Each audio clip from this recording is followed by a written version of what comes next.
asisten CMJ. Nah, pada hari ini aku akan mengajarkan kalian mengenai instrumentasi sudut. Nah, sebelumnya instrumentasi sudut yang akan kita pakai itu sensornya adalah potensiometer rotary.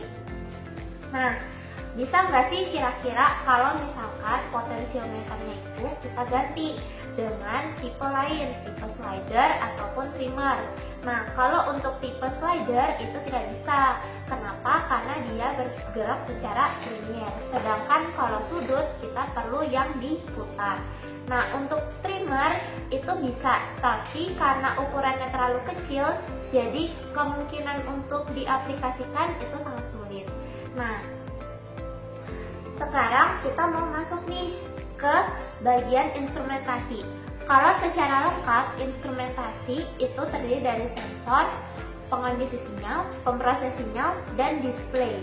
Nah, untuk sensor, karena potensiometer yang kita pakai itu adalah rotary, dia memiliki 3 kaki yang terdiri dari input, output, dan ground. Nah, di sini untuk kaki penghubung ke sensornya. Di sini ada data plus, data minus, ground, dan 5 volt. Untuk data plus itu akan dijadikan sebagai masuk ke kaki output potensiometer. Sedangkan data minus dan ground diserikan lalu dihubungkan ke ground kaki potensiometer, dan yang terakhir 5 volt sebagai input dari potensiometer. Nah, yang kedua adalah pengondisi sinyal. Pengondisi sinyal itu bisa pakai filter atau bisa pakai penguat.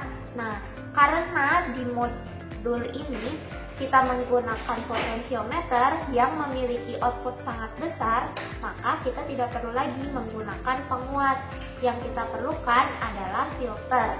Nah, filter yang dipakai itu adalah LPF. Kenapa sih kita memakai LPF?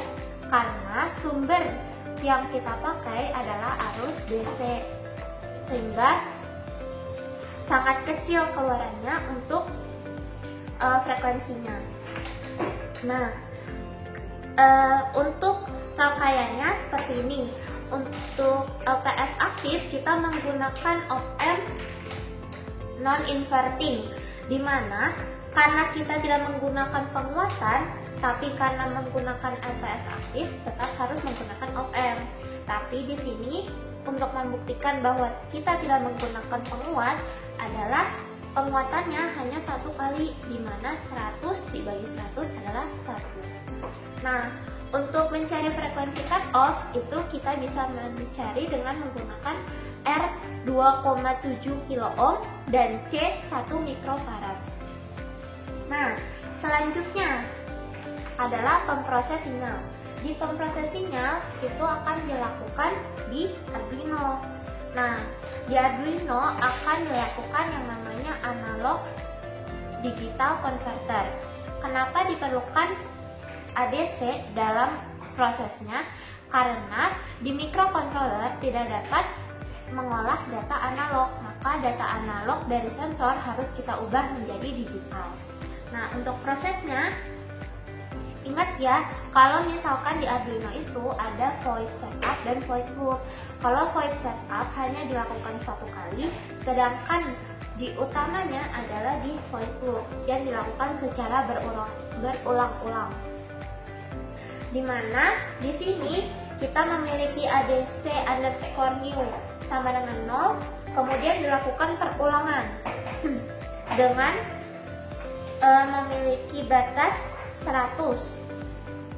Nah, nanti misalkan analog read A0 ini berasal dari sensor si potensiometer. Nah, ketika kita putar, ini seperti melakukan pengukuran berulang-ulang. Jadi kayak misalnya 0 ke 30 derajat itu dilakukan sampai 100 kali. Nah, setelah itu ditariklah rata-rata sehingga kita tahu bahwa 30 derajat itu setara dengan ADC berapa.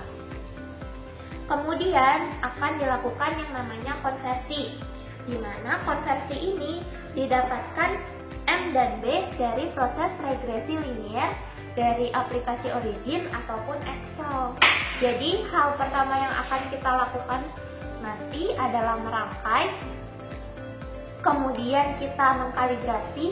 Kalibrasi itu diambil dari nilai ADC dan inputan sensor. Kemudian setelah lakukan kalibrasi, kita dapat persamaan regresi. Kemudian persamaan regresi itu dimasukkan ke Arduino, kita upload, kemudian kita ambil data deh yang baru.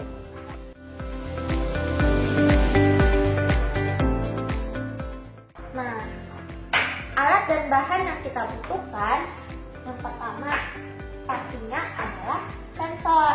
Nah, di mana sensor ini yang kita pakai tadi potensiometer rotary. Nah, kemudian satu kit modul instrumentasi sudut. Nah, di sini kan ada jumper-jumper. Nah, jumper warna putih yang ada di sini itu menghubungkan antara output dari sensor untuk dijadikan input sebagai inputnya filter. Nah, kemudian yang warna kuning itu untuk output filter dimasukkan ke input si microcontrollernya. Nah, yang warna oranye itu untuk menghubungkan ground. Nah, apa sih yang menjuntai ini? Nah, ini tuh untuk mempermudah kita dalam mengukur di multimeter nantinya, kayak gitu. Di sini Arduino yang kita pakai adalah Arduino Nano. Nah, untuk display di sini kita menggunakan LED OLED, di mana dia hanya akan menyala ketika di sini sudah terdapat codingan. Nah, di sini ada regulator. Jadi, satu sumber kita menggunakan adaptor itu sekitar 7-8 volt. Kita masukkan ke DC socket, kemudian akan ditahan oleh regulator sehingga dia akan membagi sumber tegangannya untuk menyalakan sensor, menyalakan LED, menyalakan si Arduino-nya, seperti itu. Nah, jangan lupa untuk menghubungkannya kita membutuhkan kabel USB khusus untuk yang Arduino Nano. Kemudian 2 buah multimeter untuk mengukur output dari sensor berapa dan output dari filternya berapa.